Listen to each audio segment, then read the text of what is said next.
लगभग तो यहाँ तो किसी प्रकार का नशा पता है नहीं, और नशे पते के ऊपर ही सबसे ज्यादा जोर गुरु महाराज ने दिया कि भाई किसी भी व्यक्ति के जीवन में नशा पता नहीं होना चाहिए। दूसरी बात, शिक्षा के ऊपर उन्होंने बहुत जोर दिया। जीवन का मूल मंत्र शिक्षा है। शिक्षा है वो प्रवासेषु विद्या मित्रम। विद्या सब जगह मित्र है। पैसा तो आपके पास में है तो ये मित्र है, लेकिन विद्या आपके पास सब जगह मित्र है।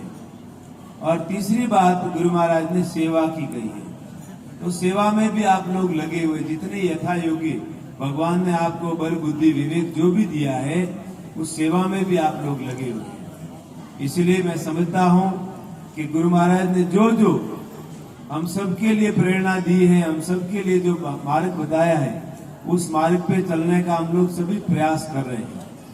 और जो जो भविष्यवाणी कह के गए हैं, वो भविष्यवाणी लगभग सभी सच्ची हो गई है। अब संधि काल चल रहा है। आप और हम सब जानते हैं कि अकारण ही सारे वैश्विक स्तर पे लड़ाइयां छिड़ रही है। और ऐसा महापुरुषों की भविष्यवाणी आ रही है कि ये आने वाला वर्ष और ये वर्ष बहुत कठिनता का विश्व के लिए वर्ष है। जनसंख्या लगभग बता रहे आधी हो जाएगी। जनसंख्या लगभग आधी हो जाएगी। कोरोना तो केवल सैंपल था, कोरोना तो केवल सैंपल था, लेकिन डरने की कोई जरूरत नहीं है। जो ऊपर घंटी फेरो मारवाड़ में घंटी फेरो, और जो दाना अपन खिलड़ा ने पाड़े आवेरा वे दाना तो है सुरक्षित, और जो दाने चलेंगे वो चलेंगे। इसलिए जीवन में ऐसा ही है, जो भगवान के नजदीक है, जो धूरी के नजदीक है, जो सात्विक व्यक्ति है, जो दयावान व्यक्ति है, उसका कभी पतन नहीं होता है।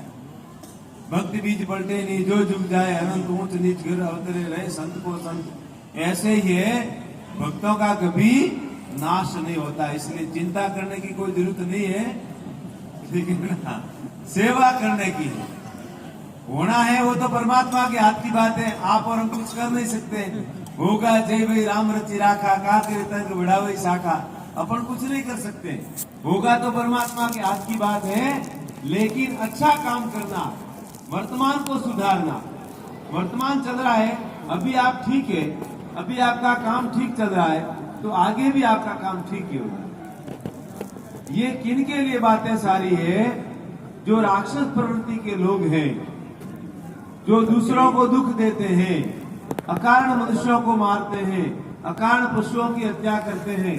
और आप सब समझ गए होंगे कि वे लोग भी मर रहे हैं, अकारण मर रहे हैं ना, अकारण छिड़ रहा है। इसीलिए भगवान ने उनके लिए 1400 साल से आगे का कोई समय बताया नहीं, आगे का कोई कुछ नहीं लिखा है। और हमारा तो अनंत रहेगा।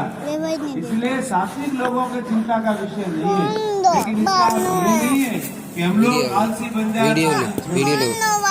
इसका अर्थ ये भी नहीं है।